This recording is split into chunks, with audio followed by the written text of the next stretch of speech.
तो अब हम लोग बात करने वाले हैं कि चार्ज कैसे आता है अमीनो एसिड पे। ठीक है, अमीनो एसिड पे चार्ज के बारे में हमको अगर पूरा कंसेप्ट कंप्लीट करना है तो उसके लिए हमें ये 6 टॉपिक्स पढ़ने पड़ेंगे।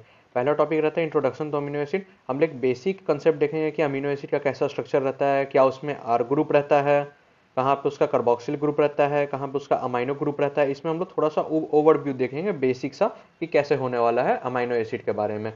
फिर उसके बाद हम लोग सेकंड में पढ़ने वाले हैं पीकेए एंड पीएच का इफेक्ट क्या होता है। जैसे कि अगर हम अमाइनो एसिड का चार्ज के बारे में पता करना चाहते हैं तो हमें पहले उसके हर एक ग्रुप के बारे में पता होना चाहिए। अगर उसमें COOH ग्रुप है अगर, तो वो ग्रुप कैसे रिएक्ट करेगा अलग अलग पीएच पे, इसके बारे में हमें जानकारी होनी चाहिए। और उसका पीके का क्या रिलेशन है पीएच के साथ, इसके बारे में भी हमें पता होना चाहिए। वहीं अगर आपका NH2 ग्रुप है तो उसका क्या होगा, पीके और पीएच के साथ रिलेशन क्या होगा, कब प्रोटोनेशन होगा, कब डीप्रोटोनेशन होगा, ये सारी चीजें हम इस टॉपिक में पढ़ने वाले सेकंड नंबर टॉपिक में।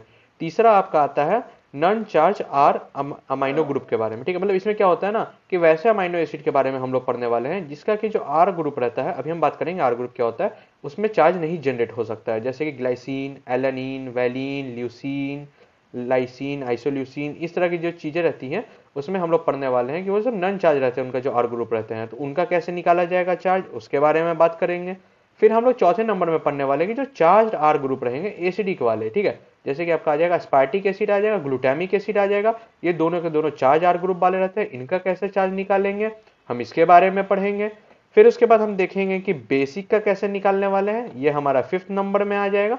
और 6th नंबर में आ जाएगा कि इसका हायर लेवल क्या होता है। लाइक जैसे एक अमाइनो एसिड दिया हुआ है, अमाइनो एसिड का चेन दिया हुआ है, तो उससे जो प्रोटीन बन रहा है, तो अगर उसका ओवरऑल चार्ज निकालना है तो हम उसका चार्ज कैसे निकाल सकते हैं, ये हमारा 6th नंबर का कंसेप्ट में आ जाएगा।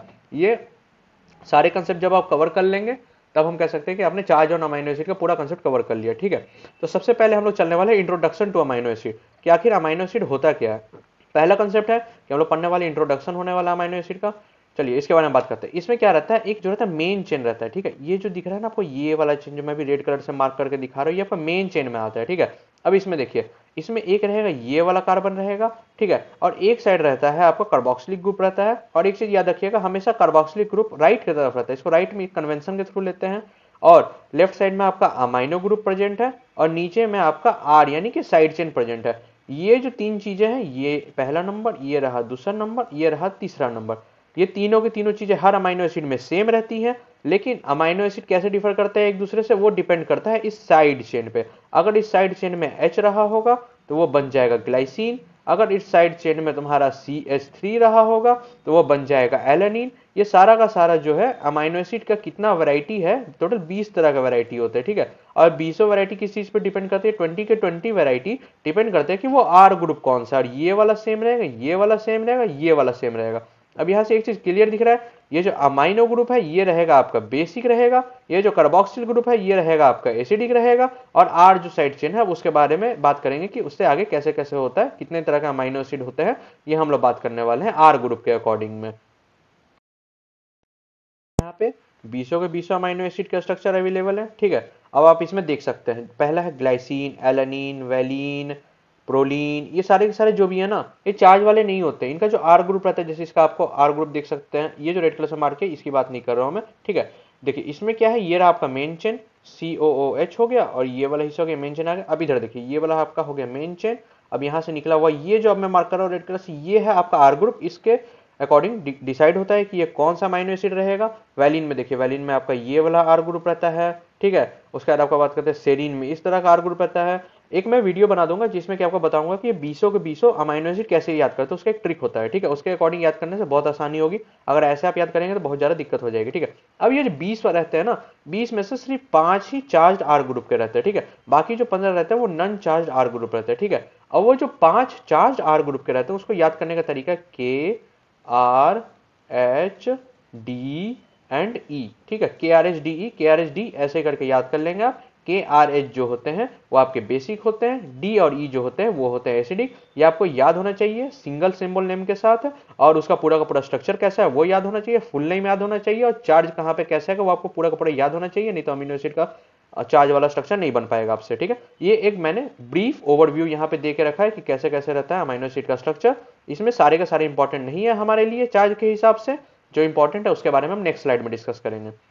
ये देखिए ये आ गए आपके, अब जो आ गए ये है एसिडिक वाले, ठीक है, एसिडिक वाले जो आर ग्रुप के रहते हैं उसके बारे में बात करें। इसमें आ जाएगा आपका अस्पार्टिक एसिड, ग्लूटामिक एसिड, इसका आपको सिंगल लेटर कोड याद होना चाहिए, और फिर आपका क्या कहते हैं ये वाला ई भी याद होना चाहिए, सिंगल लेटर कोड क्या है, 3 लेटर कोड क्या है वो याद होना चाहिए, और पूरा का पूरा स्ट्रक्चर आपको एकदम अच्छे से याद होना चाहिए, ठीक है, ये स्ट्रक्चर सबसे ज्यादा इंपॉर्टेंट है। अब बात करेंगे बेसिक अमाइनो एसिड के बारे में बात करेंगे।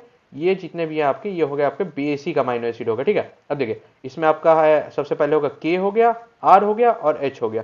इसके सारे के सारे स्ट्रक्चर आपको अच्छे से याद होने चाहिए, ठीक है। 1 लेटर कोड 3 लेटर कोड याद होना चाहिए, तभी जाकर आपको हेल्प मिलेगी, ठीक है। ये सारे के सारे बेसिक होते हैं। बेसिक वाले जो रहते हैं वो पॉजिटिव चार्ज हो जाते हैं, एसिडिक वाले जो रहते हैं नेगेटिव चार्ज हो जाते हैं, ठीक है। ये अभी ओवरव्यू में बेसिक दे रहा हूँ, आगे अभी इस पे हम लोग ब्रीफ डिस्कशन करने वाले हैं। पीके रहता है और पीएच रहता है, उसका इफेक्ट कैसे पड़ता है चार्ज ग्रुप पे, ठीक है। ये कंसेप्ट अगर आपको पता चलेगा तब आप कैसे किस ग्रुप पे क्या चार्ज आ रहा है वो आप तब निकाल पाएंगे, ठीक है। सबसे पहले बात करते हैं, दो तरह का ग्रुप रहता है, एक रहता है एसिडिक ग्रुप रहता है, एक रहता है बेसिक ग्रुप रहता है, ठीक है। जो एसिडिक ग्रुप रहता है वो नेगेटिवली चार्ज हो जाएगा। वो नेगेटिवली चार्ज कैसे होता है उसके बारे में बात कर लेते हैं। देखिए जैसे कि COOH है, आपको यहाँ पे दिख रहा है, ये नेगेटिवली चार्ज कैसे होता है। COH आपका एसिडिक ग्रुप है, एसिड का क्या काम रहता है, वो H+ रिलीज कर देता है। अब देखिए इसने क्या किया, H+ यहाँ पे रिलीज कर दिया, ठीक है। जैसे ही इसने H+ रिलीज कर दिया तो ये जो खुद जो बचेगा वो हो गया आपका नेगेटिवली चार्ज, इसलिए जो रहता है एसिडिक ग्रुप होता है नेगेटिवली चार्ज। अगला बात करते हैं बेसिक ग्रुप के बारे में बात करते हैं। ये जो बेसिक ग्रुप रहता है ये पॉजिटिवली चार्ज हो जाता है। अब ये पॉजिटिवली चार्ज कैसे हो जाता है इसके बारे में बात करते हैं। जैसे कि देखिए ये आपका एक बेसिक ग्रुप है NH3 है, ठीक है, ये आपका बेसिक ग्रुप है, ठीक है। अब क्या होगा, बेस का क्या काम रहता है, वो एक H+ ले लेता है, H+ आया इससे जुड़ गया और यहाँ पे आके एक पॉजिटिव चार्ज लेकर के चला गया, ठीक है। यानी कि ये जो हो गया अब आपका पॉजिटिवली चार्ज हो गया। अब एक और कंसेप्ट आता है, पहले तो आपको ये समझ लेना acidic group negatively charge, basic group positively charge.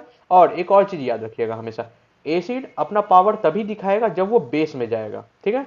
फिर से रिपीट करो, एसिड अपना पावर तभी दिखाएगा जब वो बेस में जाएगा, बेसिक ग्रुप अपना पावर तभी दिखाएगा जब वो एसिड में जाएगा, ठीक है। ये वाली लाइन बहुत इंपॉर्टेंट है। एसिड ग्रुप अपना पावर तभी दिखाएगा जब वो बेस में जाएगा, अगर वो एसिडिक ग्रुप अपने से जा रहा है एसिडिक कंडीशन में चल गया तो वो कुछ नहीं करेगा।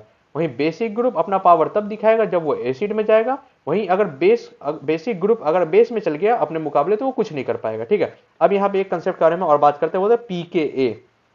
पीकेए का मतलब होता है इक्विलिब्रियम, ठीक है। ये इसका क्या कहते हैं, इक्विलिब्रियम कांस्टेंट है COH का नेचुरल कंडीशन में, कि ये इस कंडीशन में पार्शियली आयोनाइज रहता है, मतलब इधर की ओर भी रहता है और इस तरफ भी रहता है, ठीक है। इक्वल आयोनाइजेशन पीके = 2 पे रहता है। ये थ्योरेटिकल वैल्यू आप रट लीजिए, सीधे रट लीजिए, इसमें आप कोई वैरी नहीं कर सकते हैं। और ये अभी हम मेन चेन के बारे में बात कर रहे हैं, मेन चेन साइड चेन उसमें क्या कंसेप्ट है उसके बारे में हम लोग आगे बात करेंगे, ठीक है। लेकिन अभी इतना ही रहने दीजिए। अब देख लीजिए NH3 जो होता है, NH3 का पीके रहता है 9.2। ये भी थ्योरेटिकल कंसेप्ट एकदम आपको रटा होना चाहिए, ठीक है। इसको 9.2 या 9.3 कह सकते हैं। पीके इसका COH का होता है 2 और इसका होता है 9.3, ये एकदम रट लीजिएगा आप, ठीक है। अब इसमें क्या कंसेप्ट आता है अगला, अगर एसिडिक के बारे में बात कर रहे हैं हम, अगर pKa pH से ज्यादा है तो उसमें नो चेंज आएगा, ठीक है। यानी कि pH से अगर pKa ज्यादा है तो एसिडिक ग्रुप में नो चेंज आएगा। इसका मतलब क्या है पता है, पहले वाले कंडीशन के अनुसार ये जो एसिडिक ग्रुप है अपने मुकाबले एसिडिक कंडीशन में गया हुआ है तो ये कोई चेंज नहीं करेगा। अभी मैंने एक लाइन बोली थी, एसिडिक ग्रुप तभी पावर दिखाएगा जब वो बेस में जाएगा। यहाँ पे एसिडिक ग्रुप अपने मुकाबले एसिड कंडीशन में गया हुआ तो वो कुछ नहीं करने वाला। वहीं दूसरी कंडीशन में अगर pKa से ज्यादा हुआ आपका pH, यानी कि एसिडिक ग्रुप अपने मुकाबले बेसिक कंडीशन में चला गया है तो अपना पावर दिखाएगा। एसिडिक ग्रुप पावर कैसे दिखाता है, H+ आयन निकालेगा और नेगेटिव चार्ज लेकर के बैठ जाएगा, जैसे कि यहाँ पे दिख रहा है आपको। वहीं अगर बेसिक ग्रुप के बारे में बात करते हैं, बेसिक ग्रुप अपना पावर तभी दिखाएगा जब वो अपने मुकाबले एसिडिक कंडीशन में जाएगा, ठीक है। और बेसिक ग्रुप अपना पावर नहीं दिखाएगा अगर अपने मुकाबले बेसिक कंडीशन में चला जाएगा। यहाँ पे बात करते हैं pKa है, pKa अगर pH से ज्यादा होगा तो यहाँ पे प्रोटोनेशन होगा, यानी अपने मुकाबले वो एसिडिक कंडीशन में चला गया, H+ आयन को रिलीज एडिशन करेगा, सॉरी एसिडिक कंडीशन में चला गया तो H+ आयन को ऐड करेगा और पॉजिटिव चार्ज लेकर के बैठ जाएगा। वहीं अगर pH से कम रहा pKa तो इसका मतलब वो चला जाएगा, क्या कहते हैं कि वो अपने मुकाबले बेसिक कंडीशन है, बेसिक ग्रुप अपने मुकाबले बेसिक कंडीशन में कोई पावर नहीं दिखाएगा, नो चेंज रहेगा, ठीक है। इसमें सबसे इंपॉर्टेंट मैं ये जो रेड कलर से बॉक्स बना रहा हूँ ये सबसे ज्यादा इंपॉर्टेंट है, ये आपको रटा हुआ होना चाहिए कि कब वहां पे प्रोटोनेशन होगा, कब डिप्रोटोनेशन होगा, कब कौन सा चार्ज आएगा उसमें, ठीक है। यहाँ पे कौन सा चार्ज है ये भी आपको याद होना चाहिए, ये वाला बहुत इंपॉर्टेंट कंसेप्ट है, तभी आप जाके आगे चार्ज निकाल सकते हैं इसमें अमाइनो एसिड में। वाले non charge R group amino acid के बारे में बात करने वाले, ठीक है। अब देखिए यहाँ पे दो थ्योरेटिकल डेटा आपको रटे हुए होने चाहिए, उसके बारे में बात करते हैं। सबसे पहले ये डेटा टू रिमेंबर, ये जो बॉक्स के अंदर मैं बना रहा हूँ इसको 100% आपका एकदम रटा हुआ होना चाहिए। सबसे पहला P K A value for carboxylic group of main chain 2 होता है, P K A of amino group of main chain 9.3 होता है। ये दोनों का दोनों डेटा आपको एकदम ऑन टिप होना चाहिए। अब इसके बाद आगे बात करते हैं, जैसे हमने एक अमाइनो एसिड ले लिया, अब मैंने यहाँ पे आर ग्रुप डिफाइन नहीं किया है, आर ग्रुप को आर ही छोड़ दिया, यानी कोई भी अमाइनो एसिड हो सकता है। अभी हम आर ग्रुप के बारे में नहीं बात करेंगे, अभी हम सीधे बात करते हैं मेन चेन के बारे में बात करते हैं, कंसेप्ट कैसे काम करता है। देखिए सबसे पहला क्या कंसेप्ट कह रहा है आपका कि देखिए ये जो है NH2 इसका pK आपको रटा हुआ होना चाहिए, कार्बोक्सिलिक का रटा हुआ होना चाहिए 2। अब देखिए पहले बात कर रहे हैं pH इक्वल टू 1 पे बात कर रहे हैं, pH इक्वल टू 1 पे बात कर रहे हैं। NH2 जो है आपका बेसिक ग्रुप है, पहले NH2 के बारे में बात करते हैं। यहाँ पे क्या दिख रहा है, NH2 का pK 9.3 होता है और यहाँ पे pH दिया हुआ है 1, यानी कि जो pKa है वो pH से आपका ज्यादा है। तो अब यहाँ पे आप जाकर देख सकते हैं pKa जो है वो pH से ज्यादा है, यानी कि वो ग्रुप प्रोटोनेशन हो जाएगा और अपने ऊपर पॉजिटिव चार्ज ले लेगा। यहाँ पे देखिए ये वाला जो है पॉजिटिव चार्ज लेकर के बैठ गया है, ठीक है। वहीं आप इसमें देखिए ये है आपका COOH, यानी कि ये है आपका एसिडिक ग्रुप, इसका pKa है 2 और pH है 1, यानी कि इसका pKa जो है pH से ज्यादा है। तो इसके साथ क्या होगा, अभी मैंने जो कंसेप्ट बताया था उस हिसाब से नो चेंज, यहाँ पे कोई चेंज नहीं आएगा, यानी यहाँ पे चार्ज जो है आपका 0 का 0, यहाँ पे कोई चार्ज जनरेट नहीं हो रहा है, ठीक है। और सही ये कंसेप्ट आप बार बार रिपीट करते जाएंगे हर इसमें। जैसे अब आगे बात करते हैं, ठीक है। अब एक बात करते हैं pH इक्वल टू 5 पे सीधे बात करते हैं, 2 पे हम इसके बाद आएंगे, पहले 5 पे बात करते हैं। यहाँ पे क्या दिया हुआ है, NH2 का जो pKa रहता है 9.3 रहता है, pH दिया हुआ है 5, यानी कि pKa ज्यादा है pH से, और pKa जब ज्यादा होता है pH से, यानी कि ये अपने मुकाबले है। दो तरीका है इसको याद करने का, पहला तरीका है कि आप ये वाले तरीके से चल जाएंगे, ये पूरा का पूरा डेटा रटा हुआ रहेगा, उस हिसाब से आप चार्ज डाल देंगे उस पर। वही अगर आपको डेटा नहीं रटा हुआ तो आप ऐसे भी याद कर सकते हैं, NH2 आपका है बेसिक ग्रुप, ठीक है, और ये जो है pKa इसका ज्यादा है pH से, यानी कि ये अपने मुकाबले एसिडिक कंडीशन में है। और जब बेसिक ग्रुप अपने मुकाबले एसिडिक कंडीशन में होता है तो वो क्या करता है, अपना पावर दिखाता है और H+ लेकर के बैठ जाता है, ठीक है। अब देखिए वही बात करते हैं कार्बोक्सिलिक ग्रुप के बारे में बात करते हैं। देखिए कार्बोक्सिलिक ग्रुप क्या है, ये जो है आपका pK इक्वल टू 2 है, और ये अभी किस कंडीशन में है, ये है आपका pH इक्वल टू 5 के कंडीशन पे, यानी कि pKa जो है pH से कम है। इसका मतलब ये अपने मुकाबले बेसिक कंडीशन में है, और एसिड जो रहता है अपने मुकाबले बेसिक कंडीशन में क्या करता है, न्यूट्रलाइज करने की कोशिश करता है, H+ रिलीज करेगा ये, और यहाँ पे देखिए माइनस चार्ज लेकर के बैठ जाएगा। देखिए दो तरीका मैंने अभी आपको बताया, एक तो आप यहाँ से ये वाला तरीका से पूरी तरह से इसको निकाल सकते हैं, एक आप इसको इस तरह से सोच सकते हैं कि एसिडिक ग्रुप जाके बेसिक में पावर दिखाएगा, बेसिक ग्रुप एसिडिक में जाके पावर दिखाएगा, और दोनों की कैसे कंपेयर करेंगे, कौन कब एसिडिक कंडीशन कौन कब बेसिक कंडीशन में। अगर pKa यहाँ पे जैसे बात करें pKa pH से ज्यादा है, यानी कि अपने मुकाबले ये है आपका एसिडिक कंडीशन में, और बेस जब एसिडिक कंडीशन में होता है तो +1 चार्ज लेकर के बैठ जाएगा, यानी H+ ले लेगा, जिससे कि वो अपने सोल्यूशन को न्यूट्रलाइज करने की कोशिश करता है, ठीक है। या तो आप ये वाला कंसेप्ट लगा ले, या तो अपना बेसिक एसिडिक का कंसेप्ट लगा के आप सॉल्व कर सकते हैं, ठीक है। एक तो आप ये ऐसे करके निकाल देंगे। और दूसरा कंडीशन आता है अगर pKa और pH क्लैश कर जाए, ठीक है। यहाँ पे देखिए इसका pKa है 2 और इसका pH है 2, अब यहाँ पे मामला हो गया दोनों का दोनों क्लैश। तो अब इस कंडीशन में क्या करेंगे, ये क्योंकि pKa के बराबर pH है तो यहाँ पे ये पार्शियली आयोनाइज हो रहा होगा, तो यहाँ पे देखिए -½ आ गया, ठीक है। अब वहीं पे एक और कंडीशन, यहाँ पे देखिए pH इक्वल टू 9.3 है और इसका pK रहता है 9.3, जब दोनों का दोनों मामला क्लैश कर गया आपका, तो यानी पार्शियली आयोनाइज हो रहा होगा, यहाँ पे +½ का चार्ज आ जाएगा, ठीक है। अब ऐसे करके आप सबका इंडिविजुअल चार्ज निकाल देंगे pH pKa का रिलेशन से। जब आपका इंडिविजुअल चार्ज निकल गया तो आप नेट चार्ज यहाँ पे लिख देंगे, जैसे यहाँ पे +1 है, यहाँ पे कुछ नहीं है तो यहाँ पे नेट चार्ज हो जाएगा +1, यहाँ पे +1 है, यहाँ पे -½ है, तो यहाँ पे नेट चार्ज हो जाएगा +½ हो जाएगा इस अमाइनो एसिड पे। यहाँ पे +1 है, यहाँ पे -1 है, तो नेट चार्ज इस पे हो जाएगा 0। यहाँ पे देख सकते हैं आप, यहाँ पे +½ है, यहाँ पे माइनस है, तो यहाँ पे चार्ज हो जाएगा -½ नेट चार्ज। यहाँ पे -1 है, यहाँ पे 0 है, तो इसका नेट चार्ज हो जाएगा -1। स्टेप 1 मैंने क्या बताया, pKa pH का रिलेशन से आप पहले निकालेंगे कि इंडिविजुअल पे कितना चार्ज आ रहा है, इस साइड पे कितना आ रहा है, इस पे कितना आ रहा है, इस पे कितना आ रहा है, उधर वैसा ही आप इस साइड भी करेंगे, इस साइड भी करेंगे, इस साइड भी करेंगे। उसके बाद दोनों का चार्ज को सम करके आप नेट चार्ज निकाल देंगे कि कितना आ रहा है उस अमाइनो एसिड ग्रुप पे। वैलिन के बारे में, ठीक है, पूरा का पूरा अब हमने अमाइनो एसिड ले लिया। इसके पहले हमने क्या किया था, आर ग्रुप लिया था, आर ग्रुप को हमने डिफाइन नहीं किया था, यानी कि कोई स्पेसिफिक अमाइनो एसिड के बारे में हमने बात नहीं किया था। लेकिन इस बार हम एक स्पेसिफिक अमाइनो एसिड के बारे में बात करने वाले, उसका नाम है वैलिन, ठीक है। वैलिन का स्ट्रक्चर कुछ इस तरह से होता है, फिर से मैं कह रहा हूँ 20 के 20 अमाइनो एसिड आपको स्ट्रक्चर के साथ याद होने चाहिए, 1 लेटर कोड 3 लेटर कोड याद होना चाहिए। उसका एक ट्रिक होता है, उस पर मैं अगली वीडियो डाल दूंगा। अब बात करते हैं इसके बारे में। अब देखिए ये जो आपका है आर ग्रुप चार्ज नहीं है, मैंने क्या कहा, चार्ज आर ग्रुप वाले रहते के आर एच डी एंड ई, ये जो रहते हैं आपके चार्ज वाले रहते हैं, ठीक है। और बाकी जो रहता है वो रहता है अनचार्ज रहता है, ठीक है। तो अभी हम लोग यहाँ पे डिस्कस कर रहे हैं, अभी हम लोग सिर्फ डिस्कस कर रहे हैं अनचार्ज वाले पे बात कर रहे हैं, ठीक है। चलिए पहले बात करते हैं अनचार्ज वाले के बारे में बात करते हैं। ये CH है, CH3 है, CH3 ये अनचार्ज है, ठीक है। यानी कि अब हमें इसका लोचा ही नहीं रहा, आर ग्रुप के बारे में हमें डिस्कस करने की जरूरत ही नहीं है। अब सिर्फ हमें डिस्कस करने की साइड चेन के बारे में, ठीक है। और साइड चेन का कंसेप्ट आपको पता है कि इसका जो रहेगा, इसका पीके रहता है 2, इसका पीके रहता है 9.3, ठीक है। अब यहाँ पे पहले बात करते हैं पीएच इज इक्वल टू 1 पे।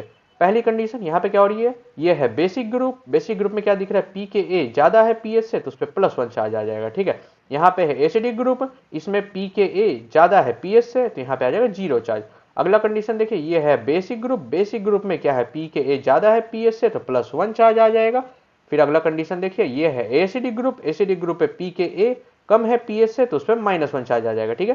पीके पीएच का कंसेप्ट से आप निकाल देंगे इसका चार्ज, और उसके बाद यहाँ से आप नेट चार्ज निकाल देंगे, +1 और +0 इज इक्वल टू +1 हो गया। यहाँ पे 0 charge, +1 plus -1 is equal to 0, यहाँ पे आ गया -1 चार्ज आ जाएगा, ठीक है। अब जैसे मैंने एग्जाम में क्वेश्चन आ गया कि ड्रॉ करके दिखाइए वैलिन का स्ट्रक्चर एट पीएच 4।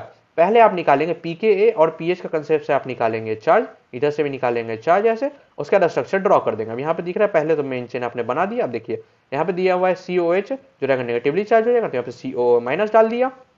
NH3 जो है पॉजिटिवली चार्ज हो जाएगा, तो यहाँ पे NH3 प्लस डाल दिया, और उसके जैसा था वैसा लिख दिया। ऐसे आपका बन जाएगा वैलिन का स्ट्रक्चर। इस तरह से हो सकता है आपका ग्लाइसिन दिया रहे, वैलिन रहे, ल्यूसिन रहे, आइसोल्यूसिन रहे, जो कि नन चार्ज वाले हैं, उसका ऐसे बनेगा। बस आपको उसका आर ग्रुप याद होना चाहिए, ये 9.3 और 2 का वैल्यू याद होना चाहिए। फिर ऊपर में जो मैंने आपको बताया था पीके पीएच का कंसेप्ट आना चाहिए आपको।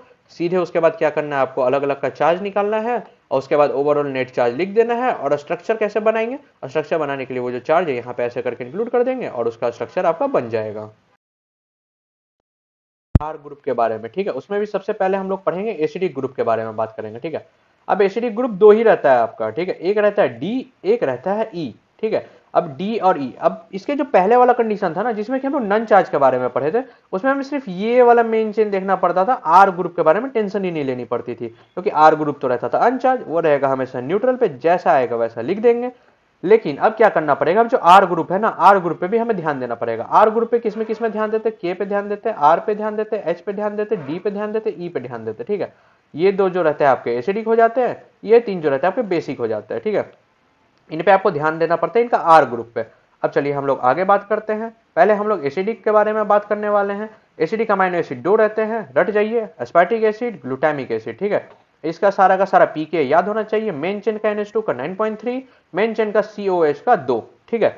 और देखिए इसका 9.3, इसका 2। अब ये जो साइड चेन है यानी आर ग्रुप है, आर ग्रुप का आपको पीके याद होना चाहिए। एस्पार्टिक एसिड का होता है 3.6 और ग्लूटामिक एसिड का होता है 4.2। अब ये स्ट्रक्चर याद हो गया। अब इसके बाद आगे देखते हैं कि कैसे कैसे काम करेगा। पहले बात करने वाले हम लोग एस्पार्टिक एसिड के बारे में बात करने वाले। एस्पार्टिक एसिड का आपको ये वाला स्ट्रक्चर तो याद होना ही चाहिए, और उसका पीके इंडिविजुअल सारे के सारे पार्टी का भी याद होना चाहिए, और इसके साथ साथ इसका फुल चार्ज फॉर्म भी याद होना चाहिए कि कब कहाँ पे कैसा चार्ज आता है, पीके पीएच का कंसेप्ट लगा के।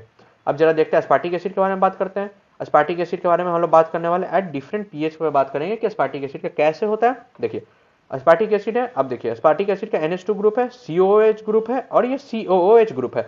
ये 1 2 3 ग्रुप, ये 3 ग्रुप पे हम लोग चार्ज के बारे में बात करने वाले हैं। सबसे पहले यहाँ पे लिख दीजिए NH2 का pKa होता है 9.3, COH का होता है 2, और एस्पार्टिक एसिड का R ग्रुप का जो रहता है pKa वो होता है आपका 3.6, जो कि आपको रट लेना है। अब यहाँ पे कंसेप्ट लगाएंगे आप। पहला pH इज इक्वल टू 1, ये है बेसिक ग्रुप। बेसिक ग्रुप में क्या है, pKa ज्यादा है pH से, तो वो +1 चार्ज लेकर के बैठ जाएगा। ये है एसिडिक ग्रुप, और ये क्या है, यहाँ पे pKa जो ज्यादा है pH से, तो ये 0 चार्ज रहेगा, कोई चेंज नहीं आएगा। और ये रहा आपका एसिडिक ग्रुप, इसका pKa भी ज्यादा है pH से, तो यहाँ पे भी नो चेंज आएगा। फिर अगला वाला में देख लेते हैं pH इज इक्वल टू 3 पे। यहाँ पे pKa बेसिक ग्रुप का ज्यादा है pH से, तो यहाँ पे +1 चार्ज आएगा। यहाँ पे जो है COH, इसका क्या कंडीशन दिख रहा है आपको कि pKa ज्यादा है pH से, तो इस एसिडिक ग्रुप पे 0 चार्ज आएगा। पर यहाँ पे अगर आप ध्यान से देखेंगे तो यहाँ पे क्या होने वाला है, यहाँ पे जो आपका COOH ग्रुप है, इसका pKa कम हो गया है pH से। इसका मतलब ये अपने मुकाबले चला गया बेसिक कंडीशन में, तो एक H+ रिलीज कर देगा और -1 चार्ज लेकर के बैठ जाएगा। तो ये वाला जो कंसेप्ट है pKa pH वाला, ये आपको मैंने यहाँ से समझा दिया है। यहाँ से आप इसको देख लेंगे यहाँ से, और उस हिसाब से आप चार्ज अपने अकॉर्डिंग डालते चले जाएंगे। पहले आपने इंडिविजुअल ग्रुप पे चार्ज निकाल दिया, जब इंडिविजुअल ग्रुप पे आपने चार्ज निकाल दिया तो सारे के सारे चार्ज को आप कर देंगे ऐड और नेट चार्ज आ जाएगा। जैसे यहाँ पे +1 आ गया, यहाँ पे 0 आ गया, यहाँ पे -1 आ गया। ठीक है, अभी थोड़ा इसका स्ट्रक्चर के बारे में भी तो बात कर लेते हैं। स्ट्रक्चर कैसे निकालेंगे इसका, आप देखिए स्ट्रक्चर के लिए क्या करना है आपको, यहाँ पे आपने चार्ज निकाल दिया, अब चार्ज के अकॉर्डिंग स्ट्रक्चर, जैसे इसमें क्या है pH1 पे NH2 पे +1, बाकी जगह 0 0 यानी वैसे का वैसे ही रहने दीजिए, यहाँ पे वैसे का वैसे रहने दिए, यहाँ पे +1 डाल के इसका स्ट्रक्चर बना दिए। वही बात करते हैं फिर से एस्पार्टिक एसिड का, अगर pH 3 पे निकालना है, पहले हमने उसका चार्ज निकाल दिया है, अब चार्ज के अकॉर्डिंग उसका सारा का सारा स्ट्रक्चर हम ड्रॉ कर देंगे। यहाँ पे आपके रेफरेंस के लिए मैंने 1 2 3 स्ट्रक्चर दे के रखे हैं, आप इसको रेफरेंस के रूप में अच्छे से ले सकते हैं। ठीक है, pH 7 पे +1 -1 आ रहा था pK pH का कंसेप्ट से, और यहाँ पे नेट चार्ज -1 बन रहा था, तो इसका स्ट्रक्चर हमने ऐसे बना दिया। यहाँ पे पता है NH2 जो है उस पर +1 है, तो यहाँ पे +1 कर दिया एक H डाल के, और यहाँ पे जो COH है उसमें से एक H निकलेगा -1 आ जाएगा, और जो आपका ये वाला है इसमें भी एक H निकलेगा तो -1 आ जाएगा। ये वाला कंसेप्ट जो है COH वाला और NH3 किसमें क्या H आकर जुड़ता है, H निकलता है, ये वाला आप कंसेप्ट यहाँ से देख लेंगे। ठीक है, pK pH का कंसेप्ट आप यहाँ से देख लेंगे, या तो एक तरीका ये है या तो दूसरा तरीका है आप एसिडिक बेसिक का कंडीशन से देख लेंगे, pK और pH को कंपेयर करके। उस हिसाब से सबसे पहले आप क्या करेंगे, सबसे पहले आप निकालेंगे उसका चार्ज, और चार्ज निकालने के बाद उसका बना देंगे डायग्राम। ठीक है, उसके बाद एक आपका आता है ग्लूटामिक एसिड। मैंने एस्पार्टिक एसिड का एग्जाम्पल दे दिया है, अब यहाँ पर ग्लूटामिक एसिड। ग्लूटामिक एसिड भी सेम फंक्शन करेगा जैसे एस्पार्टिक एसिड कर रहा था, बस इसमें जो है ये साइड वाला R चेंज जो रहता है, इसका जो है pK दूसरा रहेगा 4.2। ठीक है, तो अब इसके pK के अकॉर्डिंग इसका चार्ज निकाल देंगे हम। ठीक है, यह है फुल्ली चार्ज स्ट्रक्चर दिया हुआ है, इसमें भी सेम वाला कंसेप्ट लगेगा जो कि इसमें लगा है ऐसे, और ये निकाल करके आप इसका चार्ज निकाल देंगे, फिर आप इसका स्ट्रक्चर निकाल देंगे। इसके बाद हम लोग बात करेंगे बेसिक अमाइनो एसिड ग्रुप के बारे में। एसिडिक के बारे में आपको समझ में आ गया होगा, ये होता है आपका बेसिक ग्रुप। ठीक है, यानी कि अब हम लोग बात करने वाले जिसका R ग्रुप जो रहता है, जो कि एक बेस की तरह बिहेव करता है। बेस का मतलब हो गया कि वो क्या करेगा, वो H+ को ले लेगा और अपने साथ पॉजिटिव चार्ज को जनरेट कर लेगा, जो उसका R ग्रुप रहता है। ठीक है, इसमें हम लोग को सिर्फ 3 ही पढ़ने का रहता है, एक K रहता है, एक R रहता है और एक H रहता है। ठीक है, K for lysine, R for arginine and H for histidine. अब सबका pKa आपको याद होना चाहिए। pKa का मतलब क्या हो गया कि वो जो उसका R ग्रुप है, ये रहा, जैसे इसका R ग्रुप रहा, इसका R ग्रुप ऐसे ही रहता तो पूरा का पूरा R ग्रुप है, लेकिन इसमें ये पूरा तो बिहेव नहीं ना करेगा आपका क्या कहते हैं बेस या एसिड की तरह, बस ये वाला जो लास्ट वाला ग्रुप है ना, ये आपका बेस की तरह बिहेव करता है। ये जो NH2 का है, फिर इसमें ये वाला जो NH है वो बिहेव करता है, और फिर इसमें जो ये वाला N है वो बिहेव करता है। अब सबका आपको pK याद होना चाहिए, K R H तीनों का pK याद होना चाहिए। जैसे कि आपका K का हो गया आपका 10.5, R का हो गया 12.5, फिर आपका क्या कहते हैं इसका जो हो गया ये आपका 6 हो गया। फिर उसके बाद देखिए ये तीनों का आपको K R H अच्छे से याद होना चाहिए।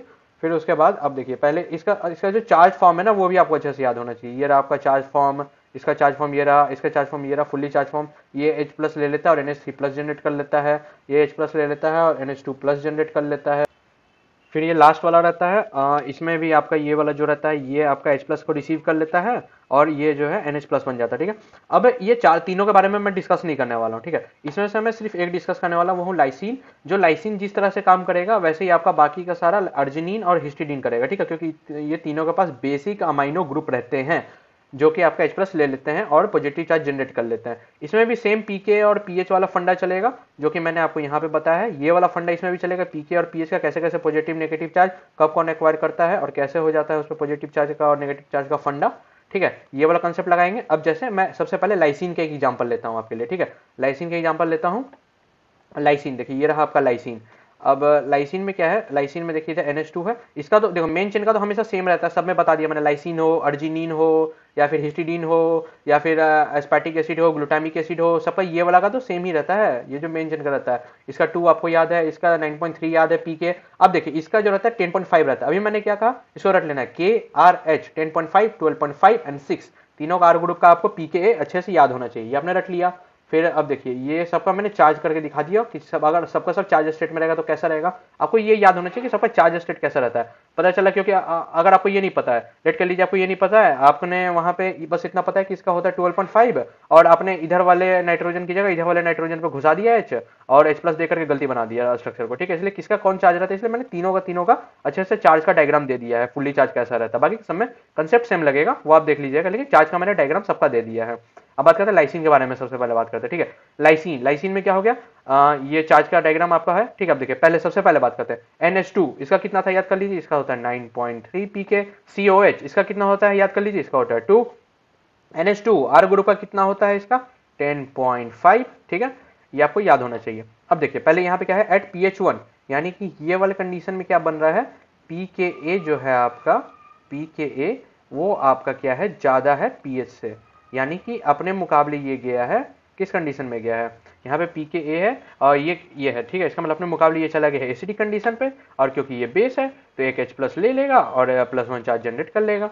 फिर यहाँ वाले कंडीशन में देख लीजिए 2 पे है और 1 पे गया है, यानी कि यहाँ पे भी वही, यहाँ पे क्या सिचुएशन हो रही है, pKa ज्यादा है pH से, इसका मतलब अपने मुकाबले एसिडिक कंडीशन में गया है, तो एसिड एसिडिक में जाकर कुछ नहीं कर सकता है, तो यहाँ पे चार्ज 0 आ जाएगा, ठीक है। ऐसे ये वाला हो गया। फिर ये वाला NH2 का देख लीजिए, इसका 10.5 होता है यहाँ, और pK ज्यादा है pH से, तो यहाँ पे प्लस हो जाएगा, अपने मुकाबले एसिडिक कंडीशन में चल गया, और बेस अपने मुकाबले एसिडिक कंडीशन में जाकर के एक H प्लस को ले लेता है और +1 चार्ज जनरेट कर लेता है। सेम कंसेप्ट पे pH 6 का कर लीजिए, pH 14 का कर लीजिए, और उसके बाद सबका इंडिविजुअल चार्ज निकाल लीजिएगा आप। जब इंडिविजुअल चार्ज निकल जाएगा आपका, फिर टोटल चार्ज सबको जोड़ करके निकालेंगे, +1 इज इक्वल टू 2, +1 और -1 इज इक्वल टू प्लस, ये हो गया ऐसे करके, +1 हो गया, ऐसे करके आप निकाल सकते हैं। ये लाइसिन के एग्जांपल हो गया। लाइसिन का सेम कंसेप्ट चलेगा आपका, अर्जिनिन और हिस्टिडीन पे भी चलेगा, पीके पीएच का कंसेप्ट लगेगा। बस ये आपका चार्ज याद होना चाहिए, किसमें कब किधर चार्ज डालना है, सबका पीके याद होना चाहिए, ठीक है। इसी के साथ आपका जो बेसिक वाला अमाइनो ग्रुप के बारे में मैंने बात कर लिया, वो आपका कंप्लीट हो जाता है यहाँ पे। जैसे हमने इसका ये निकाल लिया, +1 निकाल लिया, +1 निकाल लिया, -1 निकाल लिया, सारा का सारा चीज हमने तो निकाल दिया, ठीक है। लेकिन अब इसके बारे में बात करते हैं कि कैसे कैसे रहता है, अब इसका स्ट्रक्चर कैसे बनता है, ठीक है। जैसे मुझे पता है कि इसका जो NH वाला एरिया है उस पर +1 आ गया, CH वाला एरिया 0 आ गया, और इसका जो R वाला ग्रुप है उस पर आ गया तुम्हारा +1, ठीक है। तो अब इसका बात कर लेते हैं कि स्ट्रक्चर कैसे बनेगा, ठीक है। अब इसमें क्लियर दिख रहा है, इसमें डालना है +1, COH पर डालना है 0 यानी कि नो चेंज, NH2 पर डालना है +1, तो यहाँ पे चला गया +1, और ये ऐसे चला गया, ऐसे चला गया। फिर 6 का इसी के अकॉर्डिंग कर देंगे, इसका भी इसके अकॉर्डिंग कर देंगे, इसका भी इसके अकॉर्डिंग कर देंगे, ठीक है। एक बार ये वाला प्रेफरेंस के लिए देख लीजिए, आसानी होगा। और R और H के RH तीनों का ऐसे ही बनेगा, और जो DE होता है उसका भी उसके अकॉर्डिंग बनेगा, वो आप थोड़ा सा देख लीजिएगा। इसको जितना बार प्रैक्टिस करेंगे उतना ज्यादा सही रहेगा। मल्टीपल टाइम पे खुद से pH सेट कर सकते हैं आप, pH 1 लेना है, 2 लेना है, ये आपके अकॉर्डिंग रहेगा, ठीक है। अब ये वाला टॉपिक हो गया कंप्लीट, ठीक है। तो अब हम लोग थोड़ा सा रैप अप कर लेते हैं। इंट्रोडक्शन कर दिया मैंने अमाइनो एसिड का, पीके पीएच इफेक्ट बता दिया, नन चार्ज आर ग्रुप का बता दिया, चार्ज आर ग्रुप का बताया एसिडिक कंडीशन में, फिर बेसिक कंडीशन बता दिया। अब इसके बाद एक हायर लेवल कंसेप्ट आता है जिसको कहते हैं हम लोग अमीनो एसिड का चेन जब रहेगा, ठीक है, यानी प्रोटीन के बारे में डिस्कस करेंगे। जैसे एक एग्जांपल का बात करते हैं, ठीक है, फर्दर स्टडी नीड से ही है। इसमें क्या है, हायर लेवल कंसेप्ट है ये। इसमें क्या, अगर जैसे आपको अमीनो एसिड का एक चेन दिया हुआ रहेगा, यानी कि प्रोटीन है एक तरह से, ठीक है, और यहाँ पे चेन दिया हुआ, अब यहाँ पे पूछे इस पीएच पे इस पूरे प्रोटीन पे कितना चार्ज रहेगा, ठीक है। जब ये पूछेगा तो इसमें क्या कंसेप्ट यूज होने वाला है, इसमें जो अभी मैंने वो ऊपर वाले जितना भी कंसेप्ट बताया ना, उसका मिक्स फॉर्म इसमें यूज होने वाला है, ठीक है। यानी कि अब इसमें सबका अलग अलग आर ग्रुप का भी हम लोग देखने वाले हैं, और सीओएच का तो जो हमें पीके पता है, यानी मेन चेन से इंक्लूड कर लेंगे, और वो वाला इसमें लगा करके इसको देखा जाता है, ठीक है। ये वाला जो कंसेप्ट है इसको हम लोग अगले वीडियो में देखेंगे। बाकी सपोर्ट बनाए रखने के लिए लाइक एंड सब्सक्राइब करते रहे। Thank you.